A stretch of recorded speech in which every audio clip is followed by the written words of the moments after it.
3 puntos de oro consiguió el Club Deportivo Ourense en su enfrentamiento ante el Fuenlabrada, un rival directo que se queda ya a 12 puntos del equipo rojillo. El tanto de Lozano en el minuto 53 de partido, tras un remate de cabeza, centro de Jaime Moreno desde la izquierda, bastó para derrotar un equipo con mucho oficio, cuya clasificación no hace justicia al juego desplegado en el campo de Ocouto.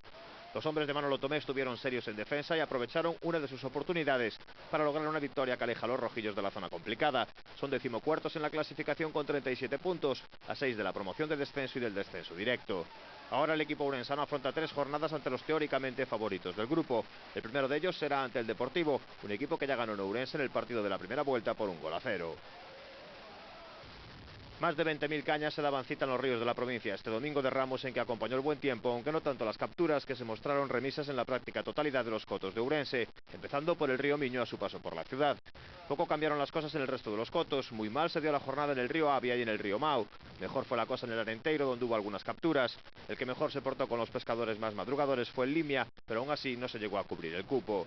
Esto acaba de empezar, pero los expertos ya apuntan que las condiciones climatológicas que han marcado la situación de los ríos a día de hoy no cambiarán en exceso, con lo que la principal premisa para la presente temporada es tener paciencia, que las capturas llegarán en cuanto las truchas, eso sí, pierdan su actual timidez.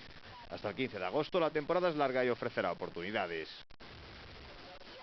Primera jornada de carreras en el circuito de Antela, con una importante presencia de aficionados, especialmente provenientes de Madrid. La primera carrera de la tarde fue para el caballo alemán Mangano, de la cuadra Río Cubas.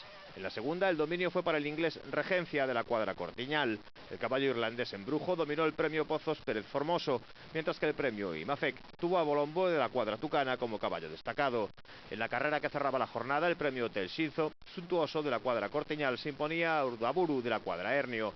En cuanto al nivel de apuestas, se alcanzaron los 8.000 euros, una previsión que se espera superar en próximas jornadas del hipódromo ourensano. A nadie se le escapa la afición que en su día hubo en Ourense por la gimnasia en su modalidad de rítmica. Los éxitos que lograron toda una generación de jovencísimas gimnastas crearon escuela. Ahora, desde la tenencia de alcaldía, se pretende dar un empujón a otra modalidad, la de la acrobática. Una gimnasia con sus propios atractivos y quizá más espectacular en sus ejercicios. Este fin de semana, Ourense se convertía además en la sede del Campeonato Internacional de esta práctica deportiva. El sábado tenían lugar las sesiones de entrenamiento y ya el domingo la competición.